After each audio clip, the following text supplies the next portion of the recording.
할렐루야. 오늘 또 구르고 복된 날 주임전에 나오신 귀하신 성도님들을 축복합니다. 오늘은 마가복음 5장 35절에서 43절 말씀을 본문으로 죽은 자를 살리신 예수님이란 제목으로 말씀의 은혜를 나누겠습니다.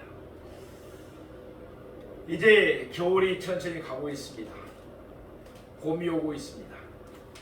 남녘에는 매화꽃이 활짝 피었다는 소식들이 전해 오고 있습니다. 건강관리에 한절기니까 특별히 유의하시기 바랍니다. 마가복음 4장과 5장에는 예수님이 행하신 4가지의 놀라운 이적들이 말씀되고 있습니다. 우리는 이 가운데서 이미 3가지 이적들을 차례대로 상고해 봤습니다. 오늘 우리는 마지막 4번째 이적을 상고해 보고자 합니다. 첫째 이적은 뭐였습니까? 풍랑을 잔잔케 하신 것이었습니다. 갈릴리 바다에 거센 풍랑 때문에 제자들이 죽게 되었다고 아우성을 쳤습니다. 그때 예수님은 바람과 바다를 잔잔케 하심으로 자연계를 다스리시는 권세를 드러내 보이셨습니다. 두 번째 이적은 군대에 귀신 들린 자를 고쳐주셨습니다. 거라사 사람들은 아무도 그를 제어할 수 없다고 절망했습니다. 그때 예수님은 군대만큼 많은 귀신이 들린 사람을 온전하게 고쳐주심으로 영의 세계를 다스리시는 권세를 나타내 보이셨습니다. 세 번째 이적은 혈루증으로 앓던 여자를 고치신 것이었습니다. 그는 많은 의사에게 많은 괴로움을 받으며 가진 것을 다 허비했습니다. 그렇지만 병이 낫지 않아 절망하고 있을 때 예수님은 그를 고쳐주심으로 육의 세계를 다스리는 권세를 보이셨습니다. 네 번째 이적은 죽은 자를 살리신 것입니다. 야이로가 예수님을 모시고 그의 집으로 가는 도중에 그의 딸이 죽었다는 절망적인 소식을 듣게 되었습니다. 그러나 예수님은 그의 죽은 딸을 살리심으로 죽음을 다스리시는 권세가 있음을 드러내 보이셨습니다. 사랑하시는 성도 여러분, 상고시대를 맞이해서 행여 절망적인 상황으로 인해서 낙심하고 있지는 않습니까? 가정 문제로, 자녀 문제로, 사업 문제로, 건강의 문제로 낙심하고 있지는 않습니까? 오늘 본문 36절에서 예수님은 말씀합니다. 두려워하지 말고 믿기만 하라. 아멘. 두려워하지 말고 믿으십시오. 승리의 왕이 되신 예수님이 우리에게 세상을 이길 힘을 넉넉하게 주실 것입니다. 그러면 이제부터 본문의 말씀을 자세히 상고해 보도록 하겠습니다. 오늘 본문은 3개의 장면으로 나누어져 있습니다. 첫째로 야이로의 집으로 가는 길입니다. 오늘 본문 마가복음 5장 35절 말씀을 보겠습니다. 아직 예수께서 말씀하실 때 해당장의 집에서 사람들이 와서 해당장에게 이르되 당신의 딸이 죽었나이다. 어찌하여 선생을 더 괴롭게 하나이까? 예수님께서 야이로와 함께 그의 집으로 가실 때였습니다. 큰 무리가 예수님을 둘러싸 밀었습니다. 그 가운데 12일을 혈루증으로 알아온 한 여자가 있었습니다. 그는 자기가 예수님의 옷에 손만 대어도 나음을 받을 것이라고 믿었습니다.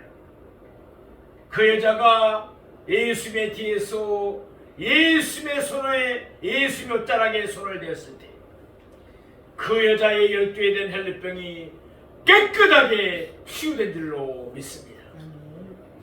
그 순간 예수님은 자기에게서 능력이 나간 줄을 아셨습니다.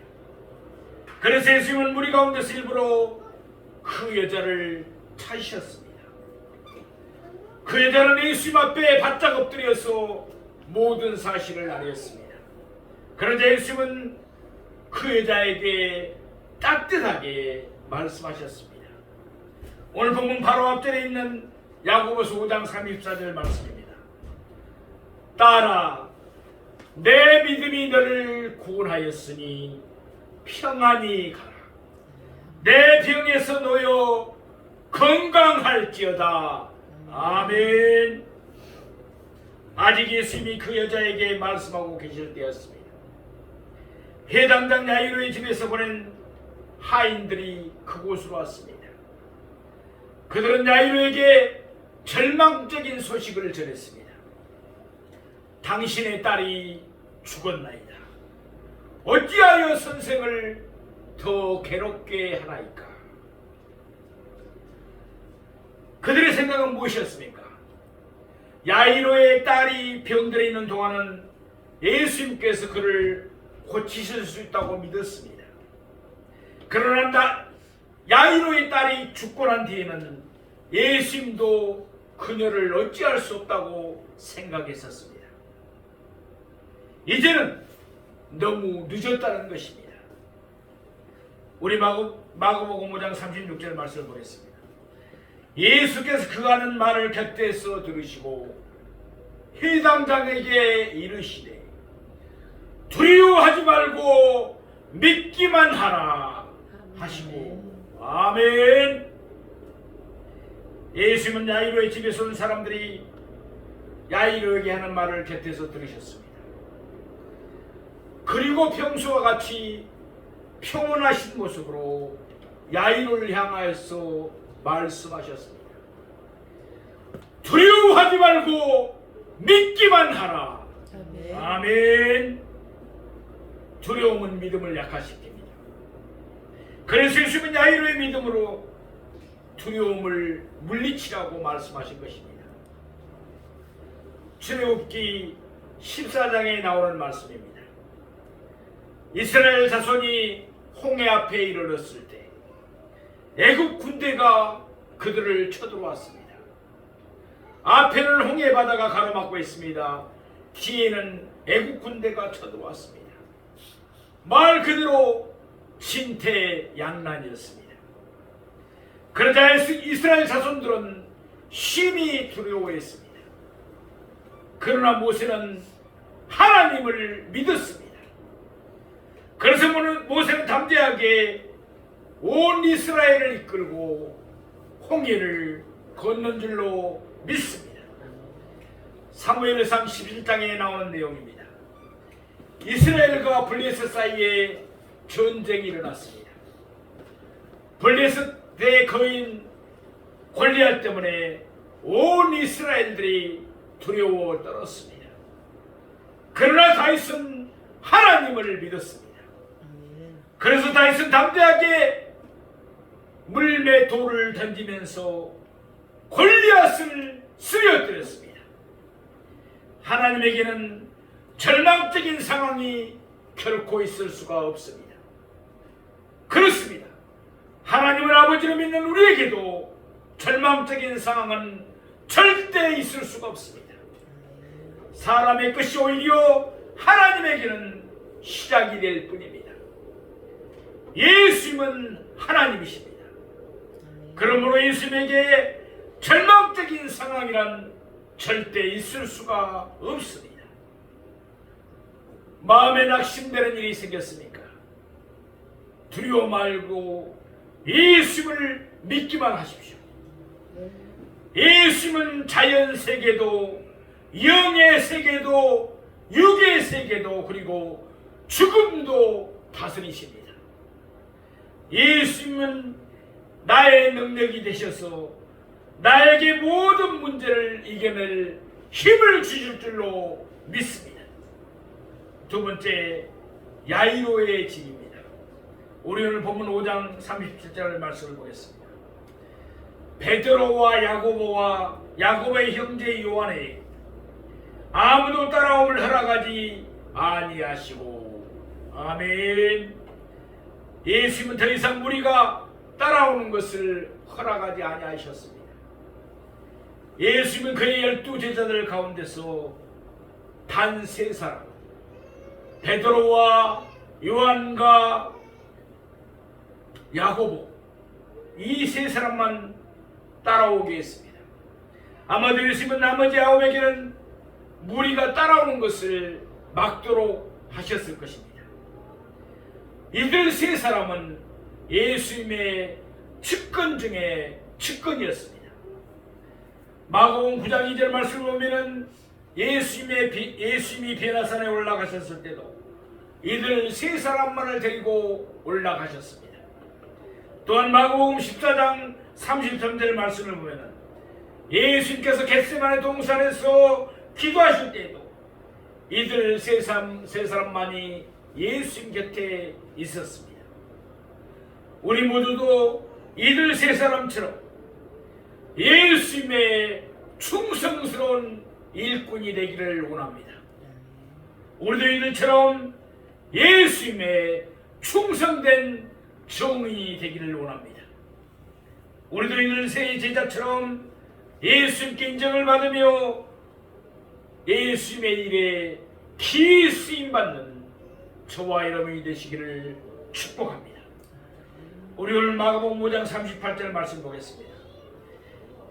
해당장의 집에 함께 가사 떠드는 것과 사람들이 울며 심히 통곡함을 보시고. 해당장 야이로의 집에는 이미 장례식이 시작되었습니다. 우리나라 장례식의 분위기는 정숙합니다. 엄숙합니다. 그러나 유대인의 장례식은 떠드는 것이 특징입니다. 그들의 장례식은 매우 소란스러웠습니다. 그들의 장례에는 3가지 요소가 필수적이었기 때문입니다. 첫째로는 슬픔을 적극적으로 표현해야 했습니다. 그러니까 큰 소리로 울어야 했습니다. 또한 옷을 찢어야 했습니다. 그들의 전통은 옷을 찢는 방법을 39가지로 자세하게 규정하고 있습니다. 그래서 장례식에 갈 때는 이미 여러 차례 찢은 적이 있는 옷을 입고 갔습니다. 둘째로 고가는 사람들을 불렀습니다. 이는 돈을 받고서 직업적으로 울어주는 사람들을 가리킵니다. 그가 하는 역할은 슬픔을 자극해서 울음을 촉진하는 일이었습니다. 예레미야 9장 17절 말씀이 밝히는 대로 이 일은, 그러니까 고가는 일은 주로 여인들이 담당했습니다. 세 번째, 피리 부는 자들을 불러야 했습니다. 오늘 본문과 같은 내용을 담고 있는 마태복음 9장 23절 말씀을 보면 이런 사실이 명시되어 있습니다. 피리 부는 자들이 하는 역할도 역시 장례식에 슬픈 분위기를 고조시키는 일이었습니다. 유대인들의 전통에 의하면 아무리 가난하더라도 적어도 2명의 피리 부는 자와 1명의 고가는 여자를 불러야 했습니다. 야이로는 회당장이고 그 마을의 유지였습니다. 그러니 그때 피리를 부는 소리, 고가는 소리, 옷을 찢으며 슬피 우는 소리가 얼마나 요란했습니까? 오늘 보는 마가복음 5장 39절 말씀 보겠습니다. 들어가서 그들에게 이르시되 너희가 어찌하여 떠들며 우느냐? 이 아이가 죽은 것이 아니라 잔다 하시니. 아멘. 예수님께서 해당장 야이로의 집이 일어났을 때 예수님 이미 안에서 장례가 치러지고 있음을 보았습니다. 예수님이 들어가셔서 장례를 치르고 있는 자들에게 물으셨습니다. 너희가 어찌하여 떠들며 우느냐? 유대인들의 전통에 따라서 지금 그들은 마땅히 해야 할 일을 하고 있었습니다. 그런데도 예수님은 그들이 아무런 의미가 없는 일을 하고 있다고 지적하신 것입니다. 그러면서 예수님은 곧이어서 그 이유를 밝히셨습니다. 이 아이가 죽은 것이 아니라 잔다. 아멘. 야이로의 딸에게 더 이상 목숨이 붙어있지 않음을 예수님도 아셨습니다. 그렇지만 예수님은 그 아이가 죽은 것이 아니고 잔다라고 말씀하셨습니다.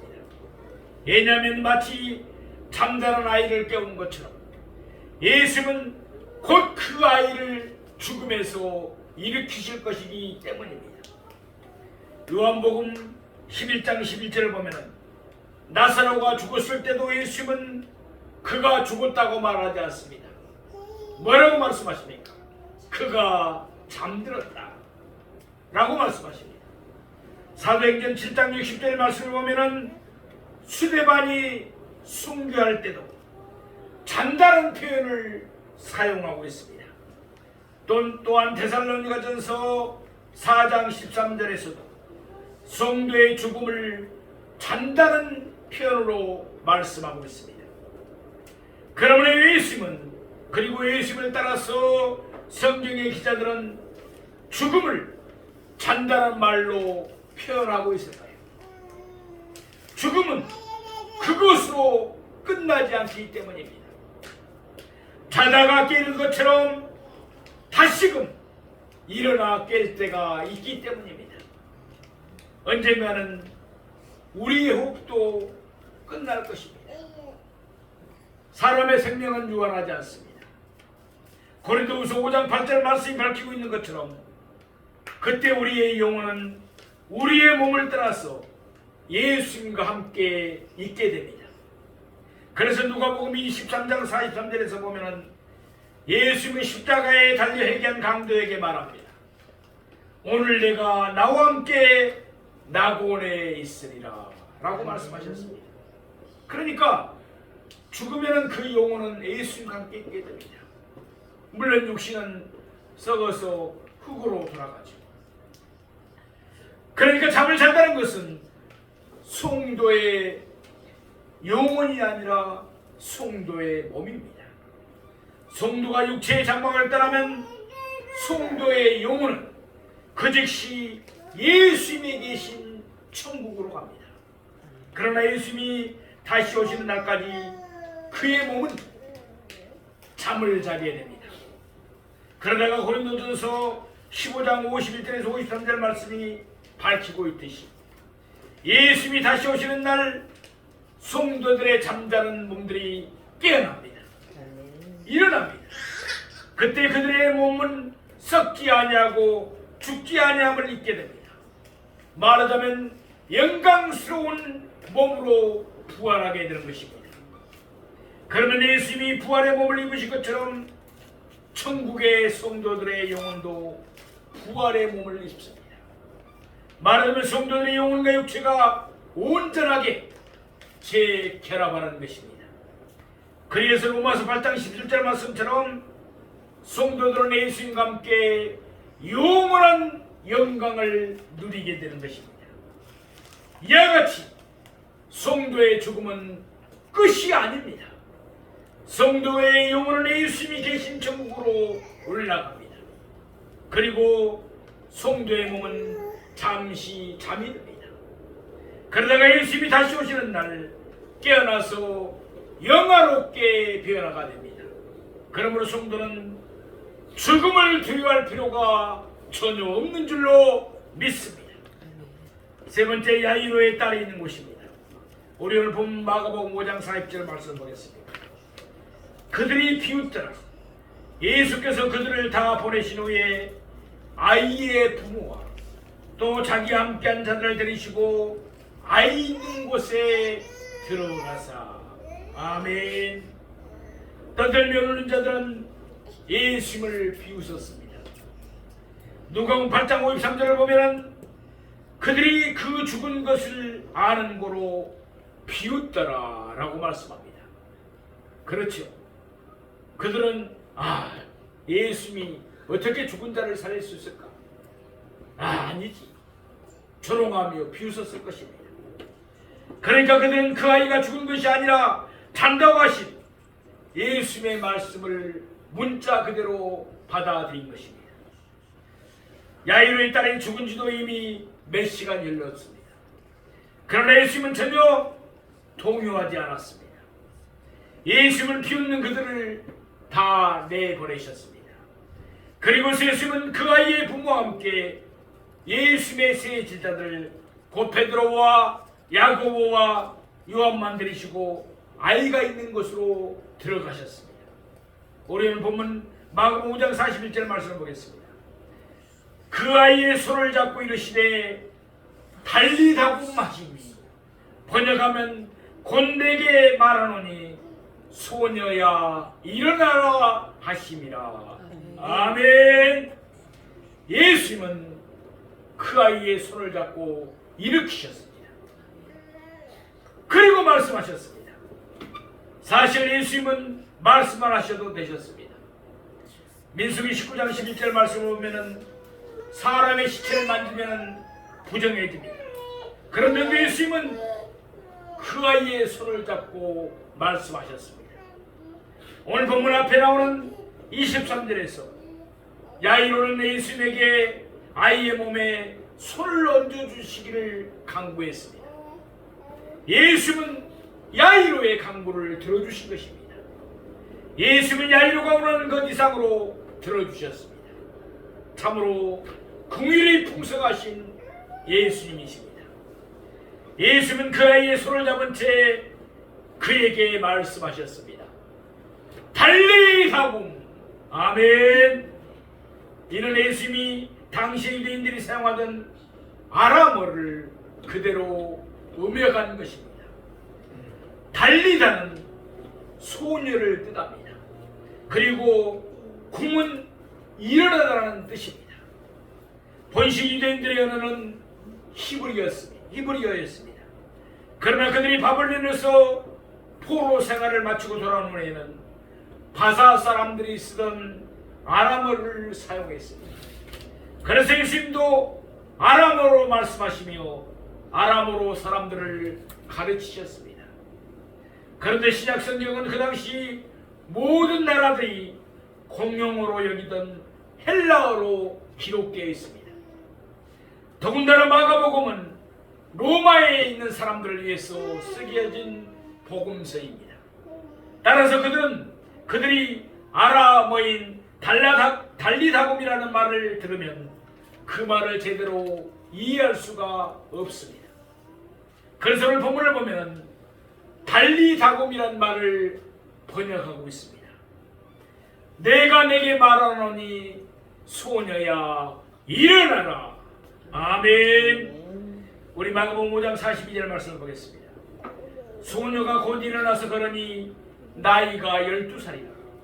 사람들이 곧 크게 놀라고 놀라거늘. 아멘. 분명 야이로에 따라 오랫동안 누웠을 것입니다. 그러기에 그의 몸은 새약할 대로 새하게 됐을 것입니다.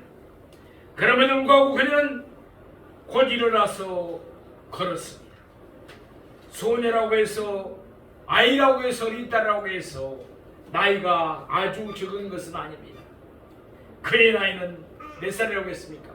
12살이었습니다. 당시 결혼할 나이였습니다. 소녀가 곧 일어나서 걷는 것을 보면서 방 안에 있는 사람들, 곧 소녀의 부모와 예수님의 세자들은 어떤 반응을 보였습니까? 그들은 크게 놀랐습니다. 그럴 수밖에 없겠죠. 죽은 자가 살아 일어났으니까요. 인간의 상식으로는 도무지 이해가 되지 않는 일이었습니다. 이것을 설명할 수 있는 길은 오직 한 가지뿐입니다. 예수님은 창조주 하나님이십니다. 아멘. 그러기 예수님은 죽은 자를 순식간에 살리셨고 또한 그에게 적합한 신체를 순식간에 주셨습니다. 예수님은 전지전능하신 하나님이십니다. 아멘. 그러므로 못할 것이 없습니다. 우리 오늘 마가복음 5장 43절 말씀을 보겠습니다. 예수께서 이를 아무도 알지 못하게 하라고 그들을 많이 경계하시고 이에 소녀에게 먹을 것을 주라 하시니라. 아멘. 여기서 예수님은 두 가지를 명하고 계십니다. 이 일을 아무도 알지 못하게 하라 라고 말씀하셨습니다. 그러면서 예수님은 방 안에 있는 5 사람들에게 많이 경계하셨습니다. 사실 그들이 굳이 말하지 않더라도 야이로의 딸이 죽었다가 살아난 사실은 금세 소문이 퍼져나갈 것입니다. 우선 야이로의 집에서 떠들며 울는 자들이 다 알게 된 것입니다. 아울러 야이로의 딸이 걸어다니면 마을 사람들도 자연히 알게 될 것입니다. 그래서 마태복음 9장 20절 말씀을 보면 그 소문이 온 땅에 퍼지더라 라고 말씀합니다.